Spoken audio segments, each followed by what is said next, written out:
coach where it really clicked, that you had the same kind of goals and lifestyle? Because I think Brady and Arians, I think they're totally different human beings, football lifestyle. Your thoughts? Yeah, I think when I played for Jim Moore Jr., our personalities was just totally different. Jim was a defensive coach and it focused more on the defensive side of the ball.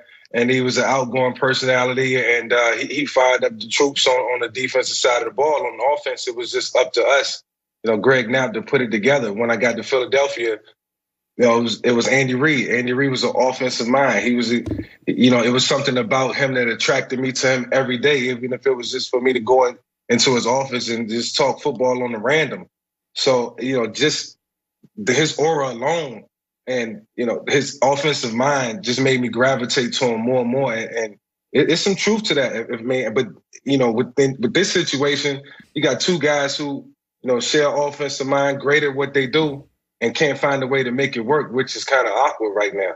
So, listen, it should have been more. It was 27-24. If you wake up this morning and you're Brady, do you look at it and think we're in trouble? Or do you look at it and think, hey, listen, we just lost to the best team in the league 27-24, and we moved the ball on Kansas City the last half of the game. What's Brady thinking this morning? I mean, it was second half heroics, but when you wake up this morning, the only thing I would be thinking about if I'm Tom Brady is the two games that we have to play against Atlanta, a divisional opponent. They're playing some good football right now, and they're playing aggressive, and they're playing with a lot of confidence, and it's not going to be an easy task beating that team. So, they still have some games in front of them, and they have to go out and earn it. They're going to have to go out and win, and they got to have to find a way to put it all together in a short period of time. We were talking about Kansas City, Michael, that they remind me a little bit when Kevin Durant played with Steph and Clay. They scored so quickly and so easily that it's sometimes like you're just like, man, this is easy. And it's hard to play with urgency when stuff comes easy. And I watch Kansas City sometimes and I think, this is a little Warriors. Like there are times, I mean, do you see some of that? Yeah, absolutely. And the reason why those guys play so hard is because Andy Reid is on the sideline. If you don't get it right, if you don't do what he's asking you to do within the framework of his offense, then you won't be out there playing. And it's a lot of guys to get credit for this. I mean, obviously the entire offense started with Patrick, Eric Bieniemy, and it's a guy in that organization, quarterback coach Mike Kafka, who's a quarterback mind as well. We was together in Philadelphia, and another guy who's going to come up under that Andy Reid tree, just like Joy just mentioned, the tree is amazing. So, when you out there, you got to be on the same. Everybody got to be on the same page. It can't be one person not knowing where he's going or not doing his job. It's very detailed in Kansas City. I'm telling you, I just know. So tonight, I think it's one of the more interesting Monday Night Football games. Seattle is at Philadelphia. And I said this, is that when I watch Seattle, they've got all the ingredients of a Super Bowl team. They can play pretty. They can play physical.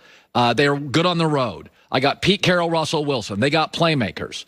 What's interesting is early in the year, they had no pass rush. But then they get Carlos Dunlap and Jamal Adams, and they have a young kid named L.J. Collier. And I watched them against Arizona, and I thought, oh, okay, here we go. All right, here we go. So if you go back to do you think, is it possible to solve a major problem with a football team halfway through a season? Yeah, it is possible. I think when coaches look at the things that you don't do right and see a way to correct it, the great coaches are going to be able to correct those players. And if the players buy into what the coach is saying, it's going to be easy for them to execute. I think defensively it's easy to fix that side of the ball whenever it's turmoil. You just got to pay attention to detail. And I've seen that happen on several teams that I played on, specifically in 2011 when we was 4-8 and we needed to win the last four to finish 8-8. And we did it, and our defense stepped up, and we was playing a totally different scheme. And, it was the attitude and the mindset of the guys, but it was also them buying into the scheme and just believing in it because they didn't believe in it before, and we was able to rip off 4 straight. So it can be done.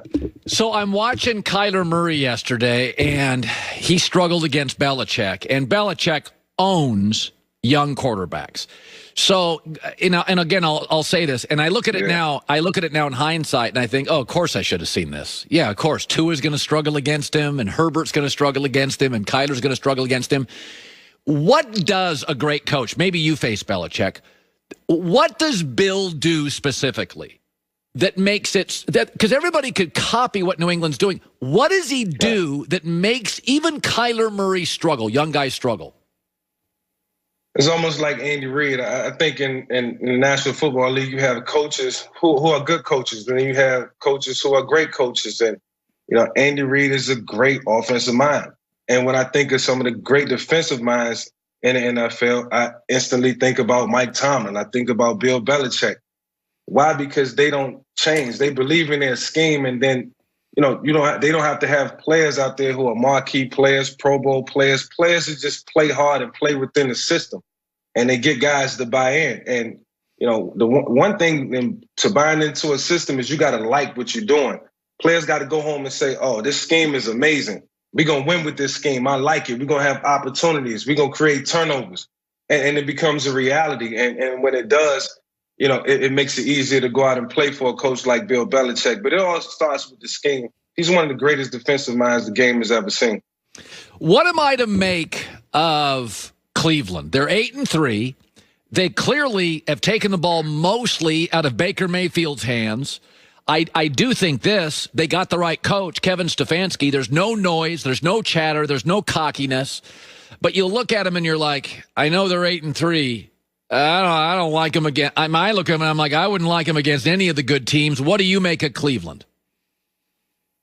I'll say this, Colin. Everything that I accomplished in my career, and the way I had to do it, the way it had to happen, especially early on when I was in Atlanta, I would trade it all for the way the Cleveland Browns are playing right now. Running the football and defense. Baker Mayfield's job is so easy right now. We always talk about managing the game.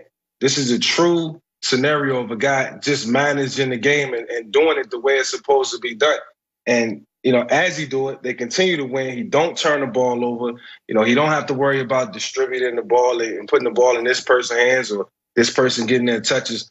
Baker Mayfield can just be Baker Mayfield. And the credit to the Cleveland Browns organization for building this type of environment around him, because it made their guy successful, who was under the spotlight and under a lot of scrutiny.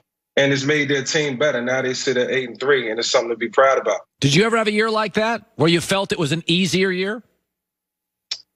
No. I can't think of a year where I came out of it like, man, the defense performed. I take no credit away from the defenses I played with. Like, I love every single teammate that I had. But it's never been a season where I was like, oh, the defense carried us that year. Not at all. At least you're honest. I appreciate that. I'm an honest man. All right. Great seeing you, buddy. Mike Vick. Bye. Appreciate it. Brought to you by Mercedes-Benz, the best or nothing. Coming up next, Denver people are complaining. They're saying, hey, they should have canceled the game. And the Ravens, they're playing tomorrow night. Should the NFL cancel the games, push them down the road? I've got my thoughts on that coming up. Plus, calling right, calling wrong, top of next hour. There's new news from our friends in Austin, Texas at Tecovas Boots. If you know Tecovas, they know how to make leather goods, wallets, bags, men and women. Right now they have three new stylish women's boots on the market. And now they're launching Tecovas Ranchwear. A collection of products ready to work and play as hard as you do. The boots are made with rubber soles, removable insoles. Straight Western jeans, look great, straight leg, every pair of boots fits with them. Super cool denim trucker jacket, corduroy collar, cuffs, super soft, durable leather chore gloves. Everything you like about the Tecovas quality is found